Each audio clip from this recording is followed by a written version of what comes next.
베드로의 고백, 베드로의 고백이라는 말씀의 제목으로 우리 함께 은혜 받는 시간 되어지기를 원합니다. 우리 16절 가장 핵심 되어지는 말씀인데 다시 한번 읽습니다. 시작.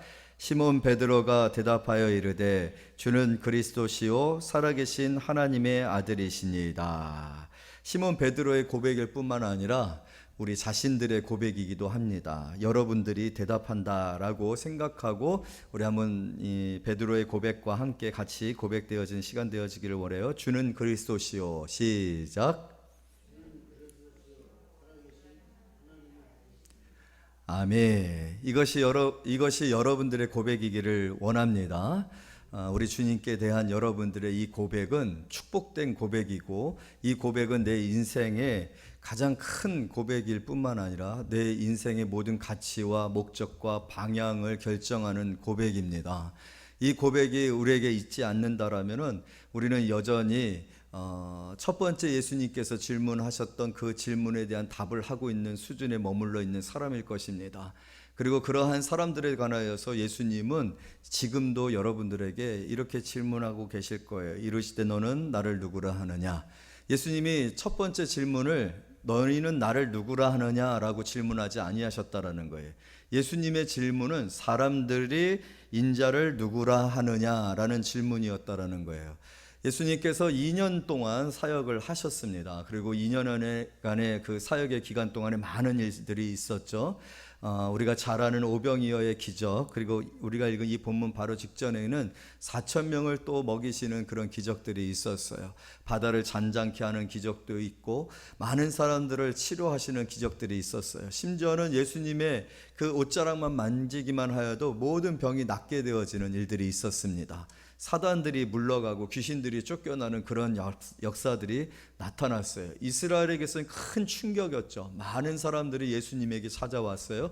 예수님의 말씀을 듣기를 원했고 예수님이 행하시는 일들을 보기를 원했고 또 예수님을 통해서 치료받고 회복되어지는 그런 기대를 가지고 예수님에게 찾아왔어요. 여러분, 그러한 예수님을 향한 발걸음, 예수님을 찾아오는 것들, 예수님에 대한 모든 기대들은 어쨌든 예수님이 누구신가에 대한 스스로의 인식이 있었기 때문에 그래요. 예수님이 누구신지에 대한, 예수님은 치료를 하실 수 있는 능력이 있으신 분이라든지 율법에 관해서 정말로 큰 스승이라든지 예수님은 왕이다라고 생각하는 등 여러 가지 생각들이 있었겠죠. 그런 생각들로 예수님을 찾아온다라는 거예요. 예수님께 나오는 사람들이 예수님에 대해서 아무 생각도 없이 나올 수는 없는 거죠. 그렇기 때문에 예수님에 대한 생각, 태도와 자세는 굉장히 중요하고 그것은 우리에게도 중요하고 또 예수님도 확인하셔야 될 부분이에요. 왜냐하면 그것이 잘못되어진 것이라면 바뀌어져야 되기 때문에 그렇습니다. 그래서 오늘 이 말씀은 저와 여러분들에게 예수님에 대한 우리의 태도와 자세와 생각에 대해서 생각해 볼 수 있는 그런 기회가 되어질 것이라고 생각되어집니다. 특별히 이제 2월 오늘 마지막 주이지 않습니까? 이제 3월이 되어지면 모든 것이 새롭게 시작되어야 돼요. 학생들이 학교에 가기도 하고 봄이 시작되어지죠. 한 해가 시작되어지는 것 같은 그런 느낌이 들어지는 시간들이에요. 그래서 교회적으로나 저와 여러분들에게 있어서도 오늘 말씀이 계기가 되어지고 전환점이 되어져서 신앙의 새로운 발걸음이 내딛어지는 그런 귀한 시간이 되어지기를 원합니다. 오늘 이 본문의 말씀 속에서 첫 번째 우리 13절 말씀을 생각해 봅니다. 다 같이 읽습니다. 시작. 예수께서 빌립보 가이사랴 지방에 이르러 제자들에게 물어 이르시되 사람들이 인자를 누구라 하느냐. 사람들이라고 했어요. 제자들에게 물으시는 것이 아니었어요. 또 너라는 어떤 특별한 그런 상대적인 그러한 표현이 아니라 사람들의 생각을 묻고 계세요. 성경에서 사람들은 때로 세상으로 표현되어지거든요. 사람들이 또 세상이 나를 어떻게 생각하느냐. 14절 다 같이 있습니다. 시작. 이르되 더러는 세례 요한, 더러는 엘리야, 어떠는 예레미야나 선지자 중에 하나라 하나이다. 여기서 끝났다라면 이것이 정답이었다라면 예수님은 또 다른 질문을 하실 필요가 없죠. 너희는 나를 누구라 하느냐? 라는 질문을 던질 필요가 없었을 거예요. 왜냐하면 여기에 정답이 있으니까. 여기에 예수님께서 오시고 행하신 그 모든 일들에 대하여 사람들이 생각하는 것이 맞다라고 생각되어지고 예수님이 원하는 답이 있었기 때문에 질문은 계속되어지지 아니할 거예요. 그러나 여기에는 여기에 대한 대답은 예수님이 원하는 대답에서 거리가 멀었어요. 문제는 이 예수님의 원하시는 대답 그리고 정답이라고 여겨질 수 있는 대답에서 멀었기 때문에 여러분 사실 베드로가 예수님에게 진정한 신앙 고백을 했을 때 예수님은 복되다고 선포했어요. 이것은 하나님이 하신 일이라고 선포했어요. 베드로에게 너는 이제 베드로라 하시면서 사명을 주시고 또 천국 열쇠를 주시는 말씀을 하셨을 거예요. 그러나 그런 말씀이 없어요. 더러는 세례 요한이다, 엘리야다, 예레미야다, 선지자 중에 하나다 라고 얘기했을 때 예수님은 아무런 어떤 그에 대한 대답을 하고 있지 않냐고 오히려 답이 맞지 않다라는 의미의 너희는 나를 누구라 하느냐라는 또 다른 질문을 새로운 질문을 반복해서 다시 한번 질문을 하고 계시는 것을 볼 수 있습니다. 이것을 우리가 생각해 볼 필요가 있어요.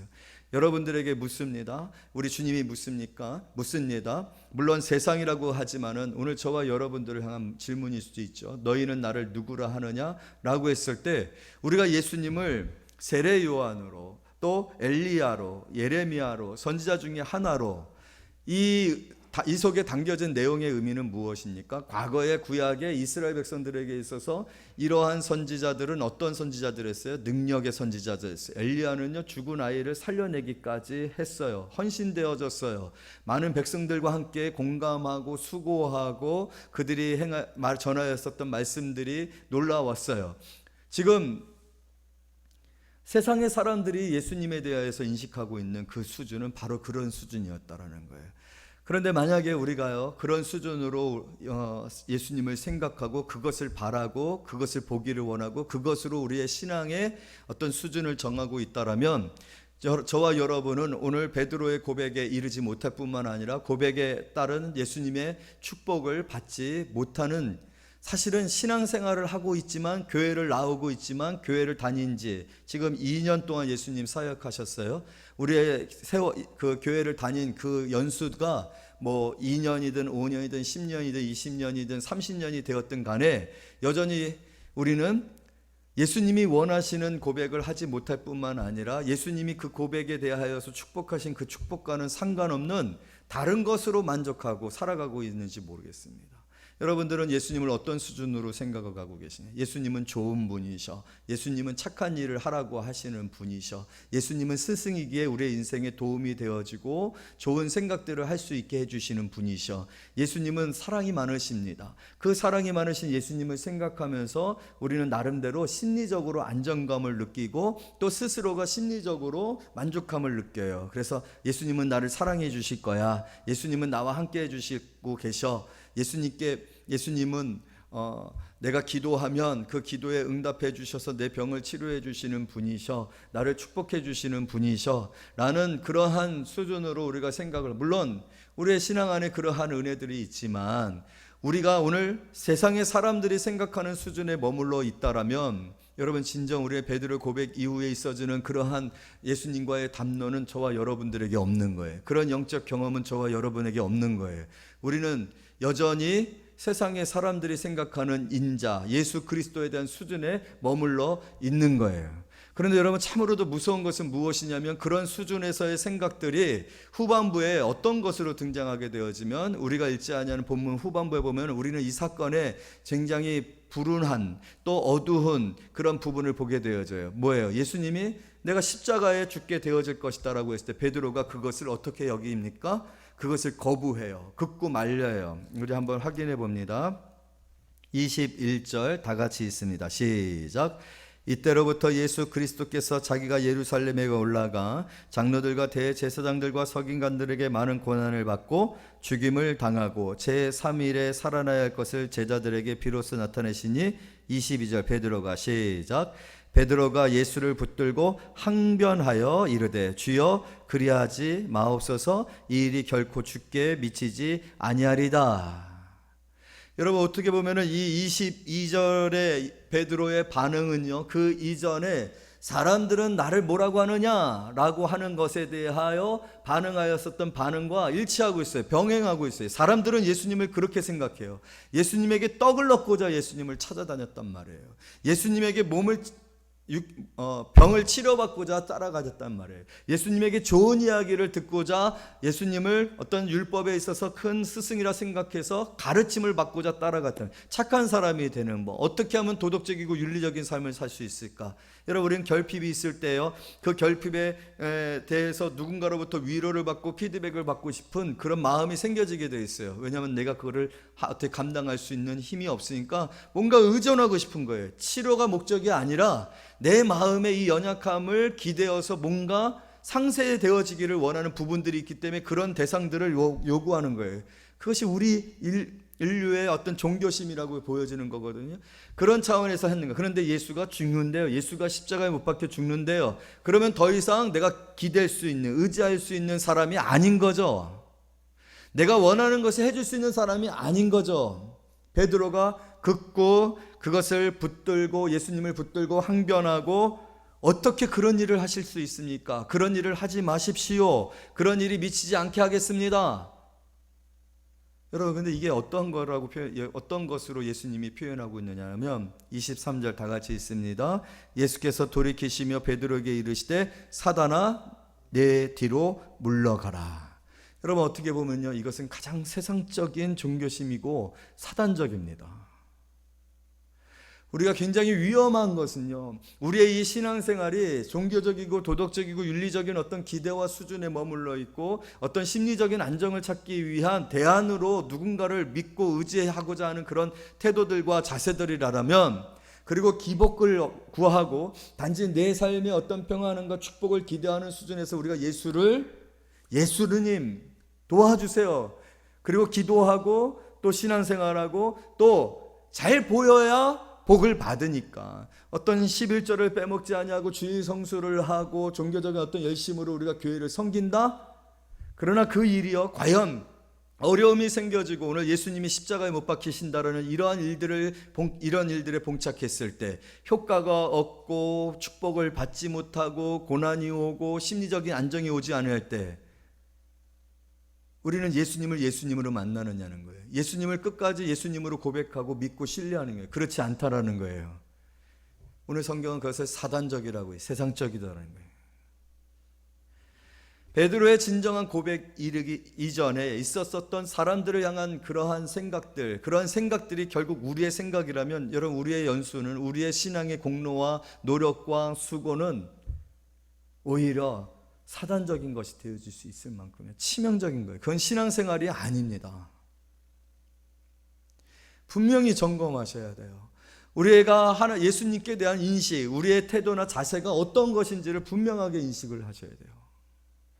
오늘 세상의 사람들과 같은 생각으로, 그런 수준으로 우리가 생각하고 거기에 기준을 가지고서 신앙생활을 하고 있다면 그것은 결국은 사단에게 속한, 세상에 속한 그런 종교인들과 같은, 세상의 사람들과 같은 수준이 되어질 거예요. 스스로 만족해하는 거죠. 별 문제가 없어요, 사실은. 왜요? 나는 착한 사람이 되고 싶고 착한 사람이 되고 있어 이런 일들을 행하고 있는 것이고, 심리적인 안정과 정서적인 안정을 피드백 받고 있으니까 여러분 아무런 문제가 없어요. 그러나 오늘 성경은요, 우리에게 있어서 이런 태도들에 머물러 있지 말라라고 얘기를 합니다. 이런 태도로 머물러 있는 것이 얼마나 치명적인 결과로 이르게 되어지는지를 분명히 증거하고 있어요. 그래서 예수님은 또 물으시는 거예요. 뭐라고 물으시는 겁니까? 다시 15절로 돌아와서 15절 다 같이 있습니다. 시작. 이르시되 너희는 나를 누구라 하느냐.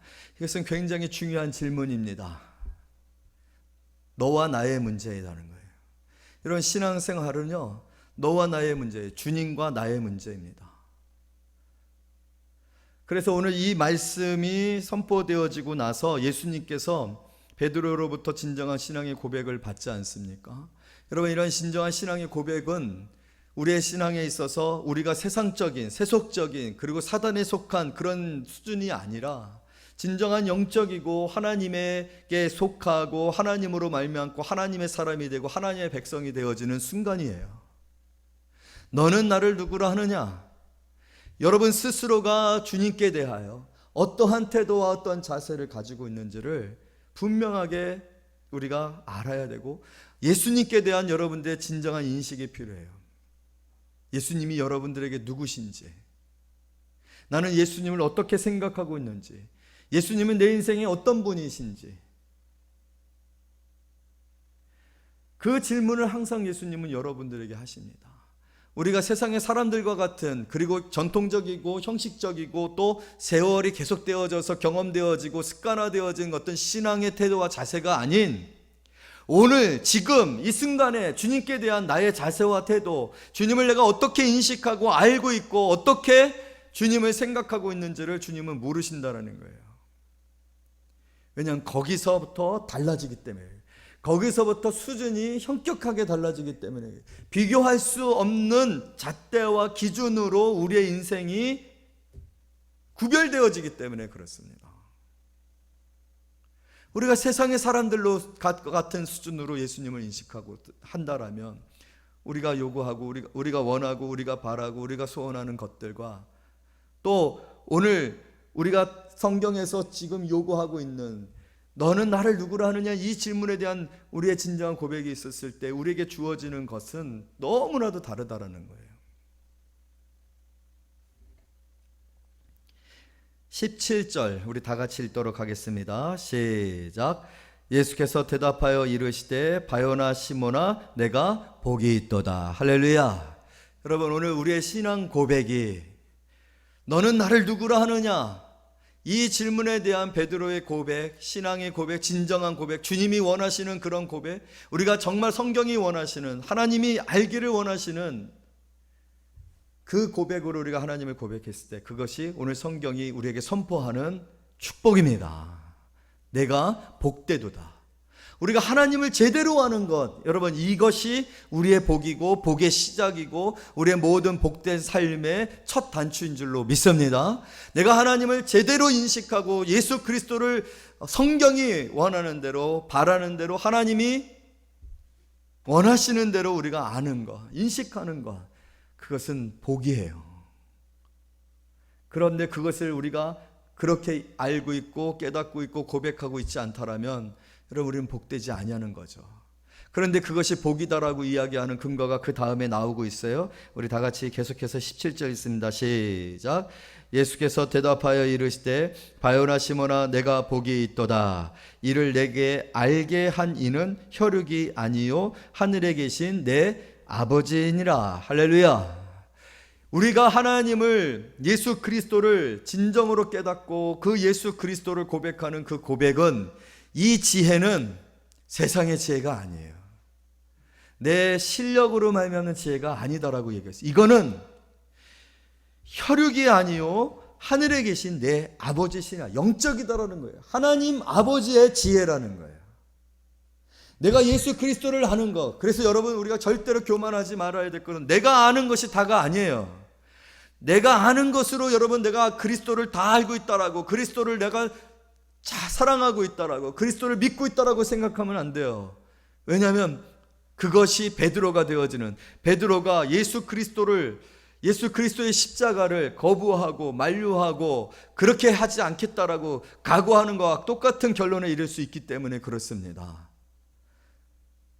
여러분, 오늘 우리가 예수를 주로 고백할 수 있는 것은요, 내 지혜로 말미암는 것이 아니다라고 얘기했어요. 성경은 그것에 관해서 철저하게 얘기하고 있어요. 여러분, 이번 주에 요한복음 읽으셨죠? 요한복음에서 가장 많이 등장하는 단어가 무엇인지 아십니까? 계속해서 등장하는 단어가 무엇인지 아십니까? 그러면 내가 아니다라는 거예요. 나는 아니다. 요한이 계속해서 나는 아니다라고 얘기를 하고 있어요.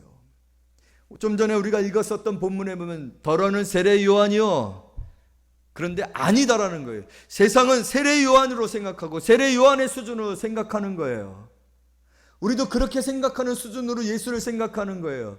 세상에 많은 위인들이 있습니다. 세상에 많은 종교적으로 숭배하고 있는 어떤 대상들이 있습니다. 사람들은 그렇게 생각하는 수준 이상으로는 생각할 수가 없다라는 거예요. 우리도 그렇게 생각할 수밖에 없는 수준에 있는 지혜를 가지고 있어요. 아니, 우리는 그보다 더 어리석고 그보다 더 지혜에 있어서 수준이 없고 배움이 없고 실력이 없는 줄 몰라요. 그런데 오늘 베드로도 마찬가지입니다. 베드로가 사내들인 공회에서 그 베드로의 출신과 그의 지식적인 수준에 관하여서 놀라는 이유가 있었어요. 왜냐하면 너무 무식했거든요. 베드로는 갈릴리 어부였거든요. 그런데 그가 비범하게 말을 하는 거예요. 그 지혜가 어디서 나오는 거예요?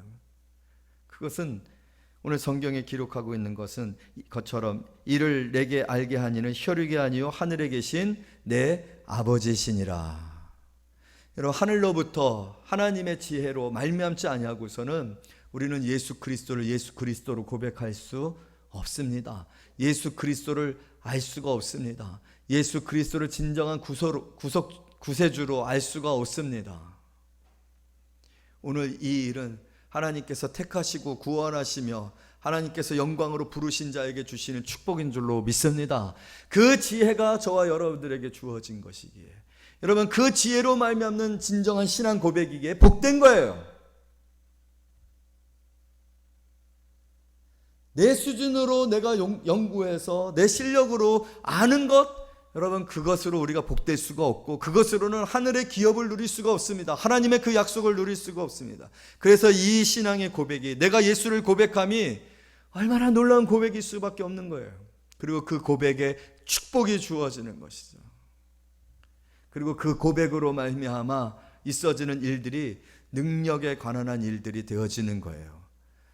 구원에 관하여서나 우리의 신앙에 관하여 우리의 모든 것에 관하여서 이것이 하나님의 능력으로 되어지는 이유가, 이 지혜가 바로 하나님로부터, 하나님의 아버지로부터 주어진 지혜이기 때문에 그렇습니다. 그래서 세상이 감당치 못하는 사람들이 되어지고 세상이 알지 못하는 길을 가는 사람들이 되어지는 거예요. 여러분, 그 고백이 우리 고백이 되어야 돼요. 이 고백이 하늘로부터 저와 여러분들에게 주어진 지혜로 말미암아 알을 통하여서 예수를 제대로 알고 예수를 고백하는 그런 고백이 되어져야 돼요. 여러분들은 그런 고백을 하고 계십니까?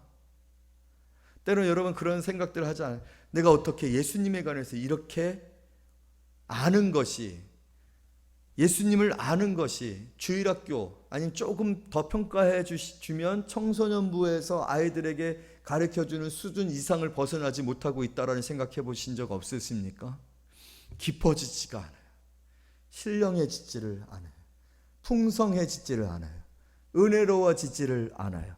환난이 오나 고난이 오나 핍박이 와도 그 가운데서도 우리 그리스도를 아는 내 이 지식이, 고백이 끊어지지 아니하고 계속되어지고 변하지 아니하고 오히려 더 풍성해져요. 더 찬송이 되어지고 더 영광이 되어져요. 이런 그런 경험을 하고 계셔요? 아니면 조금만이라도 어렵고 힘든 일이 생겨지면 금방 불평이 되어지고 금방 믿음을 잃게 되어지고 금방 축소되어지고 위축되어지고 낙심되어지고 무기력해지고 나태해지냐는 거예요. 만약에 우리가 그런 현실의 상황과 환경의 상황에 내 신앙의 고백이, 주를 향한 내 열정이 식어지고 사라지고 나태해진다라면, 그리고 습관적이 되고 형식적이 되어진다라면 과연 그것이 하나님으로부터 주어진 지식의 꿈으로 말미암은 고백이냐는 거예요. 여러분, 그랬을 때 위기감을 느끼셔야 돼요. 긴장감을 느끼셔야 됩니다. 내가 세상의 사람들이 아는 수준으로 내가 지식으로만 예수를 알고 있었구나. 계속해서 반복해서 들려지는 예수 그리스도의 지식에 내 그냥 지식이 고착화되고 고정되고 더 풍성해지고 확장되지 못하고 있었구나. 깨달으셔야 돼요. 여러분, 하나님의 아버지로부터 주어진 예수 그리스도에 대한 그 지혜, 하나님의 그 비밀이었던 성령으로 말미암지 아니하고서는 그것을 알지 못하는데, 그 성령으로 말미암은 지혜가 내 안에 있어서 예수 그리스도를 참으로 예수 그리스도로 깨닫고 주는 그리스도시여 살아계신 하나님의 아들이라고 고백한 그 고백으로 말미암는 삶에는요, 극복이 있고 회복이 있고 인내가 있고 사랑에 대하여서 의심하지 아니함이 있고 그 열정이 쉬지 아니하고 어렵고 힘든 일들 환난이 와도 낙심하지 아니하고 감사하고 기뻐하는 그런 마음이 내 안에 있는 것을 여러분 깨닫게 되어질 것입니다. 오늘 그런 은혜가 여러분들에게 있기를 원해요. 하늘로부터 주어지는 예수 그리스도를 알매 대한 하나님의 지혜가 여러분들 안에 있는 귀한 시간들이 되어지기를 원합니다. 할렐루야. 우리 다 같이 말씀을 한번 찾아보도록 하겠습니다. 고린도전서 1장입니다.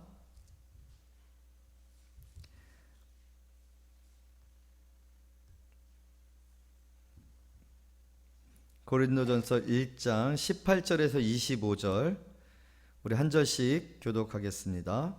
십자가의 도가 멸망하는 자들에게는 미련한 것이요 구원을 받는 우리에게는 하나님의 능력이라.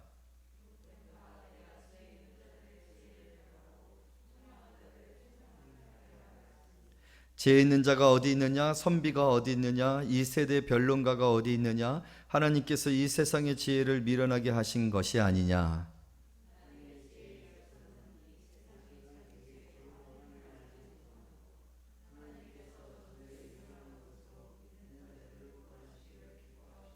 유대인은 표적을 구하고 헬라인은 지혜를 찾으나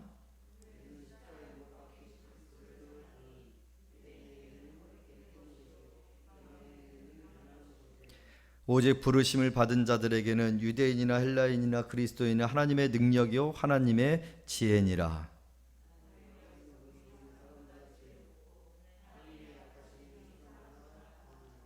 아멘. 21절에 하나님의 지혜에 있어서는 이 세상이 자기의 지혜로 하나님을 알지 못함으로. 여러분, 그것이 현실이고 세상의 사람들이 나를 누구라 하느냐? 예수를 예수로 아는 사람들이 없어요. 그런데 베드로가 주는 그리스도시요 살아계신 하나님의 아들이시라고 고백합니다. 예수님은 알 수 있었어요. 그 고백이 얼마나 복된지. 왜 그것이 복된가? 세상에 지혜자가 없어요. 변론가가 없어요. 선비가 없어요. 세상에 가장 탁월한 지식을 가진 자들도 하나님을 알지 못하는데 갈릴리 어부가 주는 그리스도시여 살아계신 하나님의 아들이시라고 고백을 하네요. 이 고백이 누구로부터 왔느냐? 혈육으로 말미암는 것이 아니라 아버지께로부터 말미암은 것이니라. 아버지께로부터 말미암아 내가 나를 알게 한 것이느니라. 그러므로 너는 복되니라. 할렐루야. 여러분이 그 복을 받으시기를 원합니다. 그 복을 받고 그 알을 통하여 주는 그리스도시요 살아계신 하나님의 아들이시니라 고백하시는 성도님들이 되어지기를 원합니다. 그 복이 우리가 세상의 어떤 것들을 누리는 복보다도 가장 큰 복입니다. 우리가 내가 예수 그리스도를 아는 것으로 인하여서 우리는 천만년 예배할 수 있어요. 왜냐하면 내가 복받은 사람이기 때문에 그렇습니다. 세상이 알지 못하는 일을 내가 알았기 때문입니다. 그로 말미암아 여러분 내가 누가 되었기 때문에 그래요? 마태복음 16장으로 다시 돌아옵니다.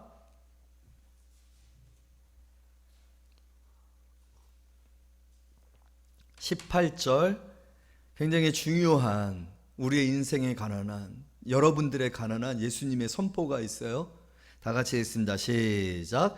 또 내가 내게 이르노니 너는 베드로라. 할렐루야. 예수님이 물으셨어요. 너희는 나를 누구라 하느냐? 베드로가 대답했어요. 주는 그리스도시요 살아계신 하나님의 아들이니라. 주는 그리스도십니다. 그랬을 때 예수님이 뭐라고 얘기했어요? 너는 베드로라.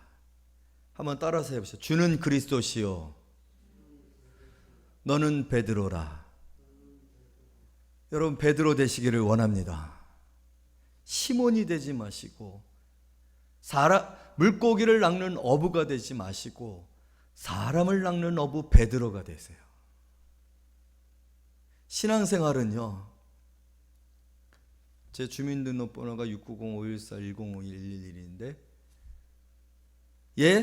구영호가 아니라 주를 주로 고백하고 하나님이 알게 하시는 주를 그리스도로 고백하고 주는 그리스도시요 살아계신 하나님의 아들이십니다라고 고백했을 때 주께서 나를 무엇으로 부르셨는지, 너는 내 목자라, 내 양을 치라 라고 부르셨다라면 저는 그렇게 살아야 되는 거와 마찬가지로 여러분들도 너는 시몬이 아니다, 너는 사람을 낚는 어부가 아니다, 너는 신곡동 3-33번에 무슨 거주지에 사는 누구 엄마가 아니다. 누구라고요? 베드로라고요. 우리의 고백에 우리의 부르심이 있어요. 내가 혈과 육으로 이 세상에서 태어나서 내가 꿈꾸고 내가 야망하고 내가 욕망하고 내가 비전을 가지고 내가 이루기를 원하는 삶이 아닌 하나님이 부르신 영광의 부르심이 있단 말이에요. 너는 나를 따라오라. 내가 너를 이제부터는 사람을 낚는 어부가 되게 하리라. 베드로는 사람을 낚는 어부가 될 것이라는 것에 관한 생각을 해본 적이 없어요. 그런 계획을 가질 수 있는 환경도 아니에요. 지식도 없어요. 능력도 없어요. 말주변도 없어요. 그런데 오늘 이 고백에 예수님은 그를 베드로라고 말한다며. 주는 그리스도시요. 여러분들이 고백한다라면 여러분들은 너는 베드로라 하시는 주님의 부르심이 있는 줄로 믿습니다. 내 인생의 진정한 가치와 사명이에요. 여러분이 그것으로 살아가기를 원한다라면, 그렇게 살기를 어떻게 사는 것이 그렇게 사는 것인지를 알기를 원한다라면, 여러분 오늘 주님 앞에 주는 그리스도시여 살아계신 하나님의 아들이시라는 진정한 고백을 하시기를 원합니다. 그러나 그건 내가 하고 싶어서, 그리고 우리가 청소년부 수련회 가면 막 뜨거워요. 분위기가 막 끌어올라요. 사람들이 막 기도하는 그런 모습을 보니까 막 뜨거워져요. 예수 그리스도를 믿을 사람 일어나세요. 일어났어요. 예수는 그리스도시여 주는 살아계신 하나님의 아들이십니다라고 고백합시다. 그러는 순간 여러분들은 죄를 용서받고 구원을 받고 천국에 이를 줄로 믿습니다 라는 분위기가 아닌, 여러분의 진정한 인격과 인생으로 삶으로 주는 그리스도시요 살아계신 하나님의 아들이시냐라고 고백하시기를 원합니다. 그러나 그거는 내 힘으로 되어지는 것이 아니라 하나님의 부르심 가운데서 하나님이 주시는 알물 통하여서만이 되어질 수 있어요. 그런 고백에 하나님은 우리를 향하신 놀라운 계획을 우리에게 선포하시고 계시합니다. 너는 베드로라. 할렐루야. 베드로를 통해서 무엇을 선포하고 계십니까? 우리 18절 다 같이 있습니다. 시작. 내가 내게 이르노니 너는 베드로라. 내가 이 반석 위에 내 교회를 세우리니 음부의 권세가 이기지 못하리라. 내가 이 반석 위에 내 교회를 세우리. 베드로는 반석, 돌이라는 의미를 가지고 있거든요. 이 반석 위에 교회를 세우리라. 교회를 향하신 하나님의 계획을 이 베드로를 통하여서, 여러분도 아다시피 베드로가 초대교회에 가장 권위 있고 으뜸이 되고 첫째가 가는 그런 사도였던 것을 알지 않습니까? 물론 이 선포는 베드로뿐만 아니라 제자들에게도 하신 말씀이지만, 그 부르심, 제자들의 부르심에 관한 놀라운 계획, 그것이 무엇을 위한 것이었는지, 바로 교회를 세우는 것, 주님이 승천하신 이후에 남겨진 이 성도들을 구원하고 가르치고 양육하여 하나님께로 인도하는 일을 위하여 부르신 그 제자들을 향한 계획을 선포하십니다. 이것이 베드로의 인생이 되었어요. 이것이 제자들의 가는 길이 되어졌어요. 사도행전의 모든 기록들은 바로 이 예수님의 선포가 어떻게 성취되는지를 기록하고 있어요. 여러분들이 주는 그리스도시여 살아계신 하나님의 아들이시라고 선포하는 그 순간에 주께서 너는 베드로라 하시는 부르심이 있고, 그 부르심은 내 인생이 됩니다. 그러나 그것이 아직도 인생이 되어지지 않냐고, 내가 가는 그 길이, 여러분들이 지금 가는 길이 정말 주님이 부르신 영광의 부르심인지를 확신하고 있지 못하다라면 여러분은 뭘 하지 못했다라는 거예요. 뭘 고백하지 않았다는 거예요. 여전히 사람들은 나를 뭐라고 하느냐의 질문의 수준에 머물러 있는 거예요. 너는 나를 누구라 하느냐는 정말로 영적이고 주님 앞에 서는 한 인격으로 주님을 주로 고백하고 그리스도로 고백하고 살아계신 하나님이라고 고백함으로 말미암는, 부르심으로 말미암는 인생을 살고 있지 못하는 거예요. 여전히 생활인이고 여전히 자연인인 거예요. 여전히 여러분들이 생활 속에서 이 고난과 고통 속에서 살아가는 수준에 머물러 있는 사람들이에요. 그러나 어떤 사람들은요, 생활하고 있고 자연인이 살아가는 삶을 살고 있고 법 아래서 살아가고 있고 환난과 고난이 있지만 그리스도인으로서 사는 사람들이 있어요. 나는 어떻게 살아가고 있는가? 어떻게 살고 있어요? 여러분들의 하루의 삶이 단지 먹기 위해서만 살고 좀 더 나은 삶을 얻기 위하여 수준을 높이려고 더 열심히 산 그런 수준으로만 살았다라면, 여러분들은 예수님을 만나본 적도 없고 예수님을 예수님으로 고백하거나 예수님을 그렇게 아신 적이 없는 거예요. 그래서 능력이 없는 겁니다. 왜요? 주님의 이 부르심에는 능력이 있기 때문에 그래요. 뭐라고요? 음부의 권세가 이기지 못하리라. 할렐루야. 사단이, 어둠이 이기지 못합니다. 왜? 하나님의 부르심과 그 부르심으로 살아가는 자에게는 뭐가 있기 때문에? 천국 열쇠가 주어지기 때문에. 할렐루야. 내가 풀면 하늘에서도 풀리고 내가 매이면 하늘에서도 매이라. 권세가 주어지는 거예요. 능력이 주어지는 거예요. 사도행전에서는 바로 그러한 역사를 보여주고 있고 확신시켜주고 있고 이렇게 살아갈 수 있고 그렇게 살아가야 한다라고 우리 교회, 우리 모든 성도들에게 가르치고 있는 거예요. 확신을 주고 있고 응원하고 있는 거예요. 베드로가 금과 은은 내게 없으나 내게 있는 거 나사렛 예수의 이름으로 일어나 걸으라 했을 때 걸어낸단 말이에요. 걷게 되어진단 말이에요. 어떤 능력과 기적에 관한 것뿐만 아니라 우리의 삶의 승리를 말하고 있는 것입니다.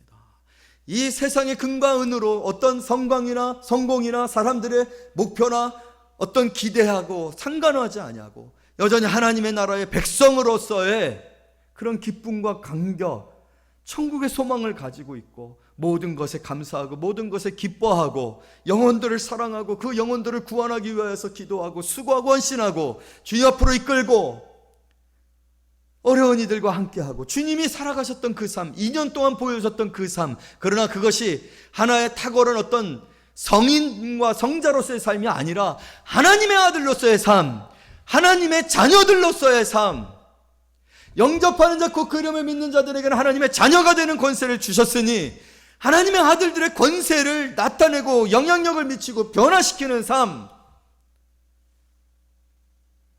사람들의 놀림감을 가지고 교회 다니면서 얼마나 우리가 비웃음을 당하고 교회 다니면서 얼마나 무시를 당하고 그러한 무시와 조롱과 멸시를 당하는 수준이 아니야. 권세 있는 삶으로 사는 삶이 오늘 저와 여러분들 향하여 부르신 영광의 부르심의 삶인데 여러분 그 전환점이 있어야 된다는 거예요. 그 전환점은 너는 나를 누구라 하느냐는 질문에서부터 주님이 여러분들에게 물으시는 이 질문에서부터 시작되어져요. 너는 나를 누구라 하느냐? 다른 사람들이 아닌 너는 누구라 하냐? 여러분 여기에서 이름이 사용되기 때문에 우리 주님은 여러분들의 이름을 부르실 거예요.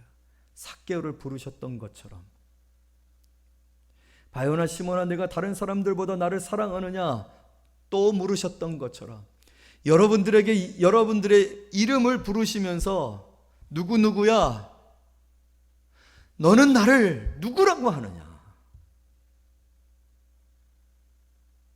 여러분 이 질문 앞에 실존적으로 여러분들이 직면하고 그 고민하고 이 질문에 대한 나는 어떤 대답을 정말 하고 있는가에 대한 내 스스로의 진실한 확인이 있지 아니하고서는 신앙생활을 하고 있다 할지라도 오랜 동안 신앙생활을 했다 할지라도 목사님이든 목사님의 아들이든 장로님이든 장로님의 아들이든 여러분 그건 소용이 없어요. 팔업기는 여러분 진지하게 여러분들의 주님 앞에서 주님의 질문 앞에 여러분들이 나는 무엇이라고 대답하고 있는지 물어보십시오. 그리고 정말 그 부르심에 대한 나를 향하신 주님의 부르심을 내가 듣고 내 마음의 성령의 인치심을 통해 확신하고 있는지 내 인생이 베드로로 부름을 받은 확신이 있는지 확인하셔야 됩니다. 우리 다 같이 한번 고백합니다. 16절 고백합니다. 시작. 시몬 베드로가 대답하여 이르되 주는 그리스도시요 살아계신 하나님의 아들이신다. 예수님은 그리스도신 줄로 믿습니다. 우리의 구원해 주십니다. 우리를 위해 십자가에서 죽으시고 오직 나의 회복과 죄용사함과 하나님 앞에 원수됐던 나를 하나님과 화목하게 하시는 일들, 하나님 앞에 나아갈 모든 길이 막혀있고 단절되어 있는데 그 길을 우리 주님이 이끄셔서 주님 앞에 나아가도록, 주님 앞에 나가 예배할 수 있는 자가 되게 하시는 유일하신 이로 그리스도 구별되어진 왕이신 그 모든 권한을 가지신 이가 예수님이십니다. 내 인생에 그런 분이 바로 예수님이십니다. 그런 고백이 있기를 원합니다. 두 번째로 살아계십니다. 할렐루야. 예수님은 살아계시는 줄로 믿습니다. 개념이나 철학이 아니에요. 예수님을 여러분 살아계신 이로 고백하셔야 됩니다. 인격이셔요. 오늘도 내 마음을 보시고 내 삶 가운데 함께 하시고 나를 위해서 끊임없이 일하시는 살아계신 이이십니다. 예수님은 하나님의 아들이십니다. 하나님과 본체가 같으시고 동등되신 이이십니다. 하나님이셔요. 예수님은 하나님이셔요. 그렇게 우리가 주를 고백할 때 오늘 이 성경에 약속되어진 이 복됨이 저와 여러분 가운데 나타나고 우리의 신앙에 전환점이 있어지기를 원합니다. 이제까지 형식적이고 유치하고 초등학문의 수준에 머물러 있었던 여러분들의 신앙이 진정 주를 위하여서 주의 그 부르심 가운데서 충성되게 헌신하게 살아가는, 물론 베드로처럼 끊임없이 실패하고 베드로처럼 실망하고 베드로처럼 예수님을 배반할 수 있는 일들이 우리에게 있어요. 하지만 이 부르심은 끝까지 베드로를 이끄셨고 마침내 베드로가 십자가에 거꾸려 죽고 순교하기까지 그 길을 다 가기까지 함께 하셨는 줄로 믿습니다. 여러분의 인생 가운데 그런 주님이 계십니다. 그 주님으로 말미암는 삶에 새로운 도약과 또 변화와 그 은혜가 풍성하게 맺혀지는 저와 여러분들이 되어지시기를 말씀으로 축복합니다. 기도하겠습니다. 주님, 너는 나를 누구라 하느냐? 이 질문 앞에 우리가 두렵지 않기를 원합니다. 이 질문 앞에 우리가 머뭇거리지 않기를 원합니다. 주님, 이 질문 앞에 우리의 마음이 막연하고 또 형식적이지 않기를 원합니다. 진심으로 또 진실되게 사랑함으로 열정을 가지고 주는 그리스도시요 살아계신 하나님의 아들이십니다. 고백하는 우리 모든 성도들 되게 하여 주옵소서. 감사를 드려 예수님의 이름으로 기도 올리옵나이다. 아멘.